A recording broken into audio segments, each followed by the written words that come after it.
కోంపల్లిలోని Shri convention హాల్లో Leo life style exhibition జరుగుతుంది. ఈ 19-20-21 అన్నమాట. ఎంటర్ అవడంతో వెజ్ నాన్ వెజ్ పికిల్స్ ఉన్నాయన్నమాట. బేరాలు ఆడిన పెద్ద కొన్నట్టు కొనలేదు. అండ్ ఇటు చూస్తే బట్టలు, ఎటు చూసిన బట్టలే. లేడీస్ కి అయితే పండగ అని చెప్పొచ్చండి. ఎన్ని రకాల వెరైటీస్ ఉన్నాయి. జ్యువెలరీ కానీ, గోల్డ్ కానీ, అసలు పిల్లలకు సంబంధించి కీ చైన్స్ అయితే నెంబర్ ఆఫ్ ఉన్నాయండి.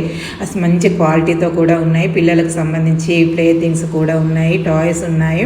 అలాగే మన లేడీస్ కి సంబంధించి బ్యాంగిల్స్, జ్యువెలరీ, గోల్డ్, సిల్వర్ కూడా దొరికేస్తుందండి అక్కడ. మీరు ఇంకా పండగ షాపింగ్ చేయలేదా? అయితే మీకైతే మంచిగా యూజ్ అవుతుంది. ఎక్కడో కాదు, కోంపల్లిలోనే ఎన్నైనా బట్టల దగ్గర నుండి, జ్యువెలరీ దగ్గర నుండి అన్ని దొరుకుతాయి. ఇవేవో దంచే రోకలు అనుకున్నారు, మ్యూజిక్ ఇన్స్ట్రుమెంట్స్ అంట. మరి ఇదేంటి ఇక్కడ ఇంత జనాలు ఉన్నారని చూసేసరికి ఏంటి కోన్ పెడుతున్నారు, అది కూడా ఫ్రీగా. ఇక మేము ఊరుకుంటామా? లైన్ లో నిలబడి మరి మా పిల్లలు అయితే పెట్టించుకున్నారు. నేను నెయిల్ పాలిష్ తో సరిపెట్టుకున్నా, ఫ్రీనే కాబట్టి. ఫుడ్ స్టాల్ కూడా ఉన్నాయి, తిరిగి అలసిపోతే తినొచ్చు. ఇంకా నేనేం ఐటమ్స్ కొన్నాను అనేది నెక్స్ట్ వీడియోలో.